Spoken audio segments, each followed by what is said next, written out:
Attention, 3, 2, 1, on papote? Bonjour à toutes et à tous mes enfants et bienvenue dans ce nouvel épisode de On papote. Tu le sais, pour réaliser ces vidéos, je vous ai demandé à toutes et à tous sur Instagram de venir me poser vos petites questions dans une boîte à questions, des questions sur vous, sur moi, sur l'amour, l'amitié, la sexualité, la confiance en soi, ce que vous voulez. Comme les questions sont courtes, moi j'essaye, tant bien que mal, de faire des réponses courtes, comme ça on peut passer plein de choses en revue, alors c'est parti. On démarre avec une question philosophique. C'est Gertrude qui me demande, est-ce que c'est possible de s'empêcher de tomber amoureuse? Si oui, comment?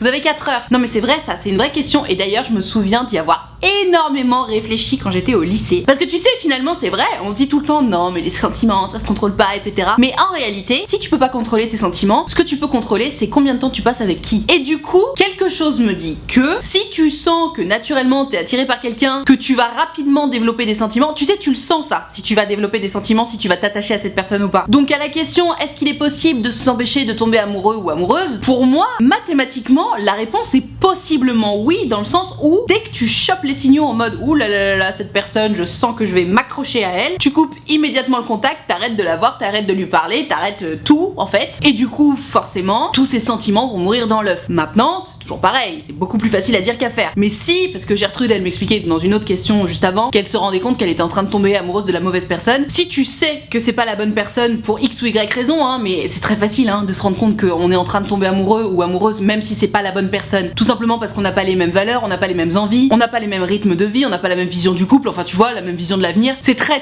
facile de savoir si la personne est plus ou moins la bonne personne pour toi ou pas. Donc si tu sens que t'es en train de tomber amoureuse de quelqu'un dont tu sais qu'il ou elle n'est pas la bonne personne pour toi, ma Gertrude, oui je pense qu'il est à peu près possible de limiter les dégâts, en tout cas, voilà, on va dire ça comme ça. Je te dis en prenant immédiatement de la distance, en te comportant en fait comme si c'était une rupture, mais dans l'œuf. C'est-à-dire que tu coupes le contact, tu ne réponds pas, tu vois pas cette personne, tu prends un maximum de distance, et si cette personne revient te chercher, tu dis écoute non, fous-moi la paix, j'en ai marre, j'ai pas du tout envie de passer du temps avec toi, et goodbye. C'est ce qu'on appelle un mécanisme d'autodéfense finalement, mais en avance. Comme dirait l'autre, vaut mieux prévenir que guérir. Maintenant c'est vrai que bon, si tu continues de passer du temps avec cette personne, bah non, tu pourras pas t'empêcher de tomber amoureuse de lui ou d'elle. Oh, très bonne question. On flirtait, il m'a caché qu'il était en couple et maintenant il est célibataire. Est-ce que je tente ma chance? Alors ça c'est une vraie question parce que tu sais, très souvent j'ai le genre de questions du style ah Nad, bon bah voilà, on s'est embrassé mais il est en couple, qu'est-ce que je fais? À ce moment-là je dis toujours allez, laisse tomber, de toute façon le temps qu'il quitte sa meuf ou son mec, qu'il fasse le deuil de sa relation et tout, ça va être la merde donc laisse tomber. Là, vous flirtiez, il t'a caché qu'il était en couple, mais maintenant il est plus en couple et du coup tu te demandes quoi faire. Alors, je pense que ça dépend beaucoup des circonstances. Toute la subtilité de l'histoire reposant quand même sur le pourquoi est-ce qu'il t'a caché qu'il était en couple. Est-ce qu'il t'a caché qu'il était en couple parce que de toute façon il savait que ça allait se terminer, il avait pas envie de se griller avec toi et du coup bon bah il te l'a juste pas dit parce que preuve en est, il savait que ça allait se terminer et ça s'est terminé. Soit il te l'a caché parce que c'était un petit filou, il avait pas forcément prévu de se séparer de sa meuf et bon bah les circonstances ont fait que comme par hasard, le destin a bien fait les choses, bon bah finalement il est plus avec elle donc de toute façon c'est pas grave. Si c'est la première option, s'il savait déjà que ça allait se terminer et que bon bah il avait juste un petit peu besoin de temps pour se séparer de cette nana et il voulait juste pas amener ce sujet là dans la conversation, je pense que tu peux tenter ta chance. Ça reste pas très honnête mais oui à mon sens tu peux tenter ta chance. On m'envoie des messages sur WhatsApp pendant que je tourne ma vidéo, ça ne va pas du tout. Maintenant c'est clair que si c'est l'option numéro 2 en mode non mais j'essayais de filouter un petit peu, oui j'étais en couple mais oh c'est pas grave, bon, j'allais tromper ma meuf après tout, qui s'en fout, là non clairement. Réfléchis vraiment à ce point là, quelles sont les raisons pour lesquelles il te l'a caché, comment tu l'as découvert parce que c'est très important aussi. Est-ce qu'il te l'a avoué lui-même après coup ou est-ce que tu l'as découvert par un pote de pote de pote? Pareil, c'est pas la même chose. Et surtout, qu'est-ce qu'elle te dit, ta petite voix intérieure? Est-ce que tu le sens ou est-ce que tu le sens pas? Est-ce que t'as confiance en lui ou est-ce que t'as pas confiance? Si t'as pas confiance, honnêtement, hein, n'y va pas. Enfin, tu fais ce que tu veux, bien entendu, mais tu risques de te casser les dents. Si tu lui fais confiance, si tu sens que bon, malgré ce petit côté un peu shady, c'est quand même un garçon respectable et honnête, bah oui, vas-y, tente ta chance, tu vois. Mais écoute vraiment ta petite voix intérieure, c'est hyper important. Tiens, on me demande mon avis sur quelque chose qui me tient à cœur. Que penses-tu des gender reveals genrés? Rose pour les filles, bleu pour les garçons. Alors si jamais tu sais pas ce que c'est un gender reveal, c'est quand tu révèles le sexe de ton bébé, en gros, et très souvent, il y a des gens qui aiment bien faire une petite mise en scène du style, ils éclatent un ballon et si c'est des confettis roses qui sortent du ballon, bah c'est une fille et si c'est des confettis bleus, c'est un garçon. Alors, que ce soit pour les gender reveals ou que ce soit pour les fringues de bébé ou que ce soit pour la déco de la chambre de bébé ou quoi que ce soit, j'avoue, moi ça me gonfle un peu cette histoire de rose pour les filles, bleu pour les garçons. Maintenant, je trouve qu'il faut pas non plus tout diaboliser. Oui, effectivement, on a vraiment tendance à mettre du rose aux filles et on a vraiment tendance à mettre du bleu pour les garçons. Je pense qu'on est un petit peu plus évolué que ça, mais il y a un moment, on va va pas non plus fusiller toutes les personnes qui mettent du rose à leur petite fille et du bleu à leur petit garçon. Tu fais un gender reveal, c'est rose pour les filles, bleu pour les garçons. Oui, c'est tellement identifié l'idée d'une gender reveal, bah oui, c'est de faire une petite mise en scène et de garder la surprise pour tout le monde. Donc en vrai, je m'en branle en fait, je m'en fous, chacun fait ce qu'il veut. Maintenant, j'avoue, c'est vrai que, surtout concernant les fringues des bébés, je me souviens, je suis allée dans un outlet il y a pas longtemps chez Petit Bateau justement, et je savais pas encore le sexe de mon bébé, je pensais que c'était une fille à l'époque, d'ailleurs tu le sais si jamais tu suis mes vidéos. Et bref, on arrive donc dans l'outlet de Petit Bateau, il y avait plein de petits bodys et tout, et je regarde évidemment côté fille, et c'était tout rose, et côté garçon c'était tout bleu. Et je me suis dit, mais mon dieu, j'avoue, ça fait chier. Ne serait-ce que pour la diversité, tu vois, bon, c'est bon quoi, c'est pas parce que c'est une petite fille qu'il faut absolument l'habiller en rose, et c'est pas parce que c'est un petit garçon qu'il faut absolument l'habiller en bleu. D'ailleurs, in fine, j'ai un petit garçon, et j'avoue, j'ai fait exprès de prendre surtout le moins de choses possible en bleu, parce que ça m'énerve, cette affaire de genre couleur. Maintenant, encore une fois, oui, on peut essayer de lutter un petit peu contre cette association. De l'autre côté, est-ce que ça fait vraiment du mal aux gens d'identifier le rose à une fille et le bleu à un petit garçon? C'est un code couleur en fait. Je trouve qu'il faut pas non plus s'insurger pour tout le temps, se battre un petit peu contre ça, parce que bon, ça suffit, les rayons roses pour les filles et les rayons bleus pour les garçons, c'est bon, on a compris. Mais en faire un combat personnel au quotidien chaque jour, je ne pense pas que ce soit nécessaire, je pense qu'il y a des combats plus importants. Après, chacun son truc, hein. Toi qui regardes cette vidéo, n'hésite pas à me dire ce que t'en penses dans les commentaires, mais voilà. Pour te donner mon avis, oui, ça me gonfle un petit peu. Maintenant, chacun fait ce qu'il veut. Moi, comme je te disais, j'ai essayé de prendre le moins possible d'affaires genrées, comme on dit, et puis ça s'arrête là, quoi. Question très intéressante. Comment rester dans le détachement dans une relation type plan cul ou sex friend? Alors, ma Gertrude, en fait, le problème se trouve dans la question que tu me poses. Si tu as besoin de trouver une solution pour rester détaché avec ton plan cul ou ton sex friend, ça veut dire que la personne avec laquelle tu as cette relation-là, de plan cul ou de sex friend, tu as déjà développé trop de sentiments pour cette personne pour être détaché. Et il n'y a pas de comment on fait pour être détaché en fait. C'est pas des choses qu'on dirige pour le coup, c'est exactement ce que je disais dans la première question de cette vidéo. Les sentiments, ça ne se contrôle pas. Et si tu sens que naturellement tu t'attaches à quelqu'un, bah c'est que potentiellement, ouais, il y a des sentiments qui sont là et ça on ne peut pas lutter contre. Si tu passes du temps avec quelqu'un et que tu développes des sentiments pour cette personne, que tu t'attaches à cette personne, il n'y a pas de comment faire pour être détaché. Soit t'es attaché, soit t'es pas attaché. Mais si tu veux te détacher de quelqu'un, la seule façon de faire c'est arrêter de voir cette personne et encore moins coucher avec elle, tu vois. Donc pour moi, en fait, la vraie question à te poser c'est si je m'attache à mon plan cul, comment faire pour identifier si je dois tenter quelque chose avec cette personne ou pas. Parce que pour moi, si tu t'attaches à quelqu'un, c'est QFD, c'est qu'il y a quelque chose, c'est qu'il y a des sentiments et que bah potentiellement on peut tenter quelque chose, tu vois. Après il y a aussi le problème de celles et ceux qui de toute façon à partir du moment où ils ont des relations sexuelles régulières avec quelqu'un s'attachent et oh comme je te comprends, c'est une telle partie de ton intimité, c'est très sensuel, c'est très personnel, on est vulnérable dans ces moments-là, donc tu m'étonnes que tu t'attaches à ton plan cul ou à ton sex friend, d'autant plus que dans les sex friends en plus on n'hésite pas à se faire un petit resto, une petite balade, etc. Donc vraiment sex friend en fait ça s'apparente carrément à un couple non exclusif.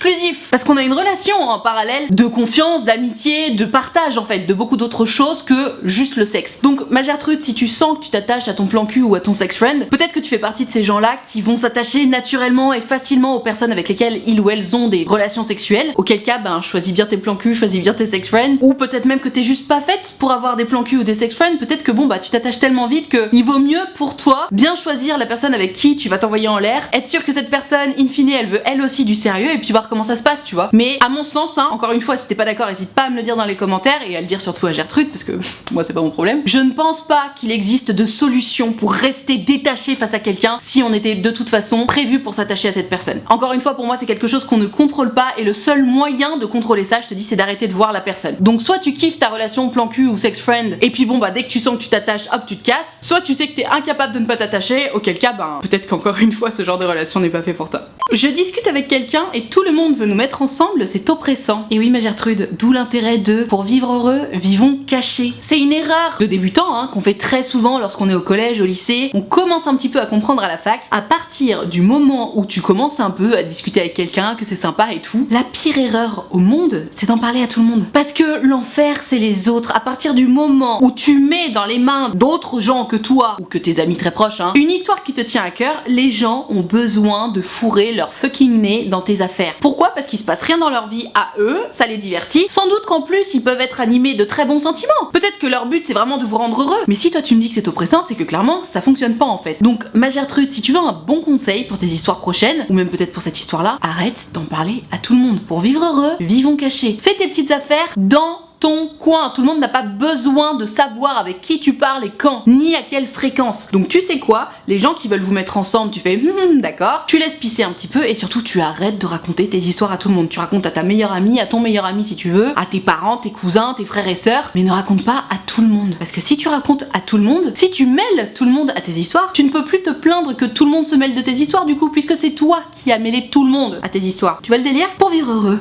vivons cachés. Attention, énorme stress, j'ai pris la pilule du lendemain, j'aimerais être sûre que ça a fonctionné. Comment faire? Alors, si jamais tu ne sais pas ce que c'est la pilule du lendemain, je t'explique. En imaginant que tu aies eu un rapport non protégé, ou alors que tu as eu un rapport protégé mais que par exemple la capote a craqué, bref, à partir du moment où il y a un risque que tu sois enceinte, le plus rapidement possible après le rapport à risque, si tu n'es pas déjà sous contraception, donc ça peut être un implant ou une pilule que tu prends tous les jours ou un stérilet, etc. Si tu n'es pas déjà sous contraception, il est conseillé, si tu ne souhaites pas tomber enceinte, de prendre la pilule du lendemain. Sache d'ailleurs qu'elle est gratuite jusqu'à un certain âge, elle est disponible en pharmacie sans ordonnance et surtout, l'idée, encore une fois si tu ne veux pas tomber enceinte, c'est de la prendre le plus rapidement possible après le rapport à risque. Attention, la pilule du lendemain n'est pas une contraception de tous les jours, c'est une contraception d'urgence. C'est une pilule dans laquelle il y a énormément d'hormones, c'est un raz-de-marée pour ton corps, donc on ne se dit pas « Oh bon bah on n'a pas de capote, c'est pas grave, vas-y, j'irai prendre la pilule du lendemain demain ». Non, non, non, il faut pas jouer à ça les gars, c'est important. Ce petit point étant fait, ma chère truc, tu as pris la pilule du lendemain et du coup tu vas être sûr que ça ait fonctionné, je te comprends, surtout si tu veux pas tomber enceinte. Comment faire? Je veux pas te stresser malheureusement. La seule chose à faire c'est d'attendre le jour présumé de tes règles et de voir si elles sont là ou pas. D'où l'intérêt de suivre ton cycle, de savoir à peu près combien de temps dure ton cycle en général. Sache que d'ailleurs on parle d'un retard de règles à partir de 7 jours de retard ou quelque chose comme ça, je vais pas dire de conneries, enfin bref je te laisse vérifier au cas où. Et d'ailleurs généralement si tu prends la pilule du lendemain et qu'en plus t'es un peu stressé de tomber enceinte, potentiellement tu vas avoir du retard dans tes règles parce que le raz-de-marée des hormones de la pilule du lendemain plus le stress, ça décale les règles. Super, tout pour te stresser. Dans tous les cas, comment savoir si ça a fonctionné? Tu attends le jour présumé de tes règles. Tu peux peut-être attendre le lendemain, voire le surlendemain, voire 3 jours après le jour présumé de tes règles. Et si t'as toujours pas tes règles, ma bichette, bah tu fais un test de grossesse. Sache d'ailleurs qu'un test de grossesse c'est disponible en pharmacie, mais c'est aussi disponible dans n'importe quelle grande surface. Il y en a au Franprix pour moins de 2 €. Et comment ça se passe le test de grossesse? C'est très simple. Tu attends le pipi du matin parce que c'est celui qui est le plus concentré en œstrogène, qui est l'hormone de la grossesse. Je veux pas dire de conneries, j'espère que c'est bien l'œstrogène, sinon j'aurais l'air vraiment con. Et donc tu fais le test de grossesse avec le pipi du matin, tu checkes le résultat et puis là t'es fixé. Si c'est oui et que tu ne veux pas tomber enceinte, rendez-vous dans un planning familial ou chez ton médecin parce que du coup bah il va falloir avorter si tu ne veux pas de cet enfant. Et si c'est non et que tu ne voulais pas d'enfant, soulagement, on attend les règles et si tu ne les as toujours pas la semaine d'après, tu refais un test de grossesse pour être bien sûr. Et si t'es vraiment trop flippé, tu vas carrément faire une prise de sang. Dans tous les cas, le seul moyen de savoir si tu n'es pas enceinte, c'est d'attendre le jour de tes règles, le jour présumé de tes règles et de faire un test de grossesse. Il n'y a pas de signe annonciateur de oh, c'est bon, j'ai les seins qui sont comme ça ou mon ventre qui est comme ça ou telle douleur qui est comme ça qui va te dire que non c'est bon t'es pas enceinte ou que oui t'es enceinte. Pour être moi-même enceinte actuellement, je te jure que entre attendre ces règles et attendre un bébé, les symptômes au départ c'est les mêmes. C'est la même douleur, c'est les mêmes seins qui gonflent, c'est le même ventre qui gonfle un petit peu en bas du ventre, donc vraiment la seule chose à faire c'est d'attendre le jour présumé de tes règles. Courage, ne stresse pas trop, détends-toi, tout va bien se passer. Attention à la question qui fâche. Pour toi, garder des cadeaux de ses ex, c'est mal ou pas? Alors, comment te dire? Je peux pas te dire que c'est mal parce que moi-même j'ai gardé plein de cadeaux de mes ex et pour cause, on m'a offert des trucs qui coûtaient un peu cher, tu vois, et j'ai pas du tout envie de les jeter à la poubelle, ne serait-ce que parce qu'en plus, bon bah c'est aussi des souvenirs. Alors bon, c'est sûr que cultiver les souvenirs de ses ex c'est pas le top, mais en fait il y a garder les cadeaux et garder les cadeaux. C'est-à-dire que, je sais pas pour toi, mais moi les cadeaux notamment de valeur que mes ex m'ont fait, j'avoue je les ai gardés parce que bon bah j'estime qu'on met pas à la poubelle une montre qui coûte 200 balles, tu vois, par exemple. En revanche, il y a une différence entre les garder et les porter au quotidien. Il y a aussi une vraie question de qu'est-ce que tu penses de ce cadeau-là. Est-ce que si tu portes ce cadeau-là, tu penses à ton ex tout le temps, ou est-ce que si tu portes ce cadeau-là, tu te dis juste bah voilà, je mets une montre ou je mets un t-shirt, tu vois. Je pense qu'il y a une vraie nuance par rapport à tout ça et c'est un pacte que tu dois faire avec toi-même en fait. Est-ce que ce cadeau te fait vraiment penser à ton ex ou est-ce que ça te fait juste plaisir de mettre ce t-shirt ou ce bijou ou cette montre ou ces chaussures? C'est vraiment pas la même chose. Si ça te fait beaucoup penser à ton ex, je pense que le mieux, d'autant plus si c'est un cadeau de valeur, c'est de le garder dans une boîte et de pas trop y penser. Maintenant, si tu es capable de porter ce cadeau sans penser tout du long à ton ex, bon bah pourquoi s'en priver, tu vois? Si c'est un bijou que t'aimes bien ou des pompes que t'aimes bien ou une fringue que t'aimes bien ou quoi que ce soit que t'aimes bien, bon bah non, il y a pas de raison de s'en priver, on te l'a offert, tu peux t'en servir. Donc est-ce que c'est mal de garder les cadeaux de son ex? Non, c'est pas mal. En revanche, je te dis, ça dépend vraiment de toi, comment tu te sens et ce à quoi tu penses quand tu utilises et ou portes un cadeau de ton ex. Voilà. Donc à toi de voir avec tout ça, mais je pense que l'important c'est de se sentir droit dans ses baskets. C'est sûr que si tu gardes un cadeau de ton ex, que t'es de nouveau en couple et que quand tu portes, j'en sais rien moi, ce superbe pull qui t'avait offert, tu te dis ah oh là là, c'est un peu comme s'il était avec moi. Bon, oui, à mon sens, c'est mal. Maintenant, si tu portes juste ce pull en te disant putain, je kiffe trop ce pull et que tu passes une trop bonne soirée avec ton nouveau mec, bon bah non, y a aucun problème, tu vois la nuance. Comment gérer plusieurs flirts en même temps? Entre parenthèses, je sais c'est mal, mais tout est arrivé vite, je suis déplacée. Mais alors, mais Gertrude, je t'arrête tout de suite, y a rien de mal à avoir plusieurs flirts en même temps.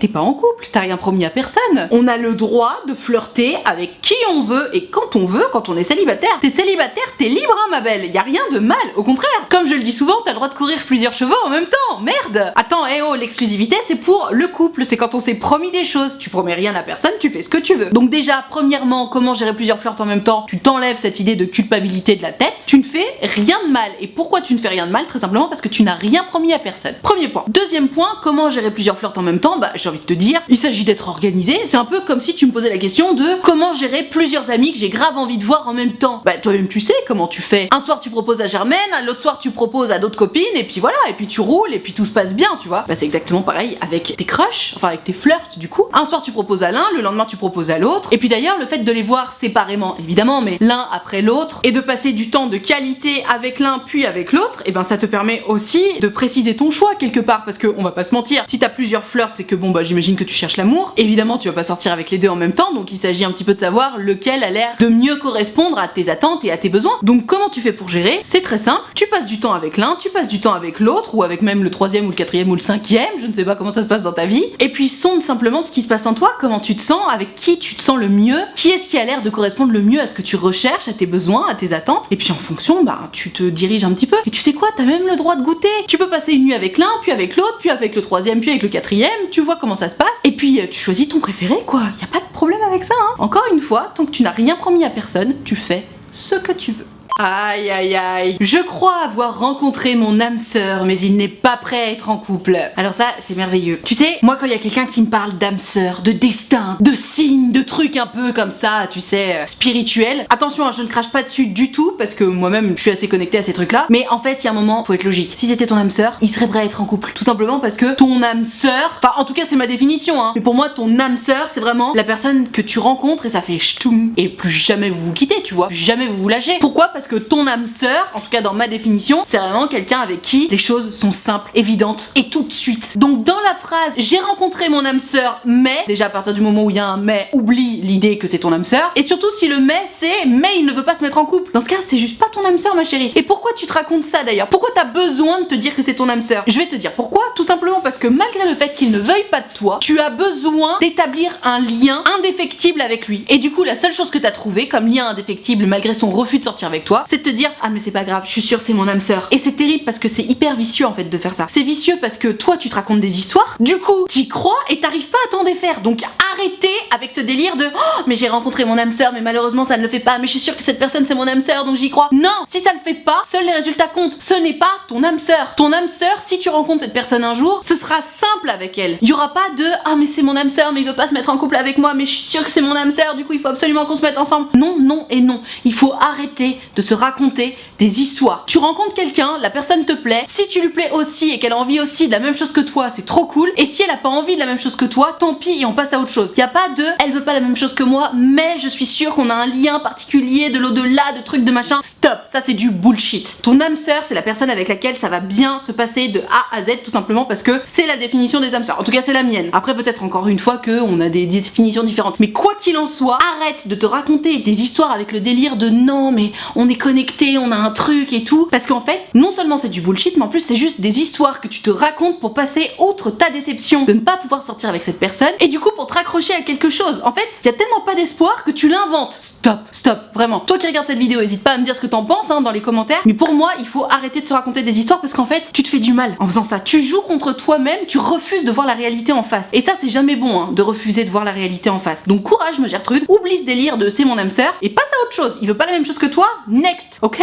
Tiens, question que je comprends pas trop. J'ai demandé à mon mec de trier les photos avec son ex sur son disque dur il y a longtemps. Les photos ne sont toujours pas triées après plusieurs mois et rappels. rappelle, qu'est-ce que tu en penses? Alors, ma Gertrude, ce que j'en pense, c'est que c'est pas tes affaires, non? C'est ses photos avec son ex sur son disque dur. À quel moment c'est ton problème de savoir s'il les a triées ou pas? Alors, je sais, à partir du moment où tu sais qu'elles existent, ces photos, et qu'en plus elles sont rangées quelque part, ça rend fou. Alors là, je te comprends tout à fait. Je vais me faire l'avocat du diable, une fois n'est pas coutume. Pour la défense de ton mec, écoute, moi aussi j'ai des photos de mes ex sur mes disques durs, tout simplement parce que, c'est marrant, on parlait justement des cadeaux des ex. Je pars du principe que ça fait partie de ta vie, c'est des souvenirs, et ce genre de photos, tu les gardes, tu sais pas trop pourquoi. Tu les gardes pas pour les regarder en mode ah c'était bien avec mon ex, parce que évidemment non. Enfin en tout cas j'espère que toi qui regardes cette vidéo, si toi aussi t'as des photos avec tes ex sur ton disque dur, tu fais pas ça parce que c'est vraiment pas le but. Mais je sais pas, pour moi supprimer des photos, bah c'est un petit peu supprimer des souvenirs, supprimer une partie de sa vie en fait. Et même si évidemment bon bah les moments que t'as vécu avec ton ex, encore une fois il s'agit pas de s'alanguir en se disant ah c'était merveilleux avec mon ex. Je sais pas, le fait d'avoir ces photos, c'est quand même une tranche de vie, c'est des souvenirs qui vont avec, et les foutre à la poubelle comme ça, je me dis ben non, c'est peut-être un petit peu dommage. Moi je sais que c'est exactement pour ça que bah, j'ai quelques dossiers avec des photos de mes ex, et encore une fois je ne peux pas me résoudre à les supprimer parce que je me dis bah ça reste des souvenirs, et de l'autre côté évidemment je vais pas les voir en me disant c'était merveilleux. Donc ma Gertrude, pour moi cette histoire de photos d'ex dans le disque dur de ton mec, je comprends tout à fait pourquoi ça te dérange, alors là t'inquiète pas, mais je pense que déjà comme je te disais c'est pas tes affaires, et puis fais-lui confiance à ton mec, c'est son disque dur, c'est ses affaires. Tu sais c'est un petit peu comme si t'allais fouiller dans son téléphone et que tu disais ah mais pourquoi telle meuf vous vous êtes envoyé un bisou cœur là, c'est quoi cette histoire? Tu sais juste on fouille pas dans le téléphone de son mec, t'as le droit évidemment d'utiliser le téléphone de ton mec pour chercher un truc ou quoi que ce soit, mais l'idée c'est pas d'aller fouiller. Et je vais te dire pourquoi il faut pas aller fouiller, tout simplement parce que même si ton mec n'a rien à se reprocher, si toi tu veux foutre la merde en trouvant un truc qui va te déranger, tu vas trouver, on trouve toujours quelque chose qui nous emmerde. Donc que ce soit le téléphone de ton mec ou le disque dur de ton mec ou quoi que ce soit, c'est un peu son jardin secret je trouve, c'est quand même intime. Et c'est pareil pour l'ordinateur, tu vois. Tu m'expliquerais que bon ça te fait trop chier parce que vous avez un ordinateur pour deux, ce qui n'existe pas en 2021, et que bon bah il y a le dossier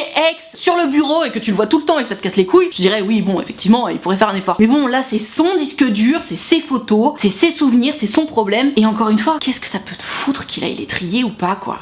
Je sais que c'est relou, t'as pas envie qu'il les regarde, mais fais-lui confiance en fait. Ça ne te regarde pas, c'est son jardin secret, et à mon sens, encore une fois, si t'es pas d'accord avec moi, n'hésite pas à le dire dans les commentaires, hein, on est là pour argumenter, pour échanger, mais pour moi c'est son jardin secret, ça ne te regarde pas, et déjà au départ, t'étais pas censé savoir qu'il avait des photos de son ex. Voilà, moi je pars de ce postulat là. Maintenant bon bah tu le sais, mais rappelle-toi que ce ne sont pas tes affaires, c'est son disque dur, son jardin secret. Il fait ce qu'il veut de son jardin secret. Maintenant si tu peux pas te résoudre à passer outre ça, bah et une discussion avec lui, dis-lui écoute j'ai bien compris que c'était pas mes affaires, mais je suis désolée, le fait de savoir qu'il y a ces photos de toi et ton ex sur ce disque dur, ça me rend ouf. Est-ce que tu peux faire quelque chose s'il te plaît? Ça fait des mois que je t'en parle, tu le fais pas, peut-être que t'as pas compris à quel point c'était dur pour moi, mais s'il te plaît, est-ce que tu peux faire quelque chose? Voilà, en désespoir de cause, peut-être que tu peux avoir cette conversation avec lui, mais encore une fois, c'est un petit peu au-dessus des limites de ce qu'en principe il faudrait qu'on se permette de faire. À toi de voir ma Gertrude.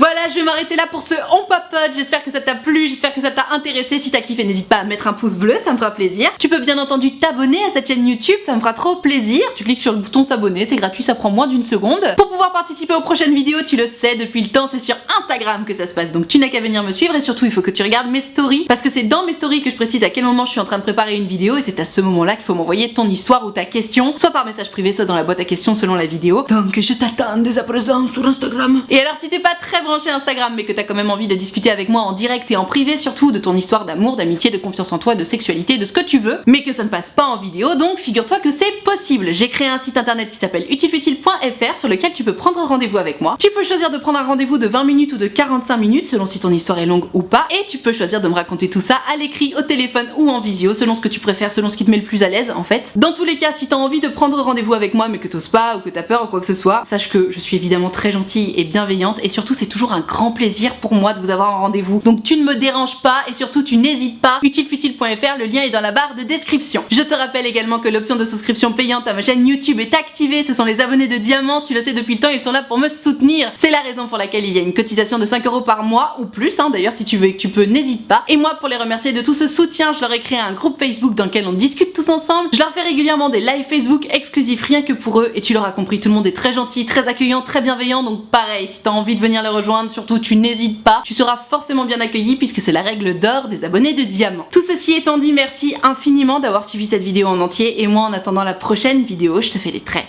gros bisous. Ciao.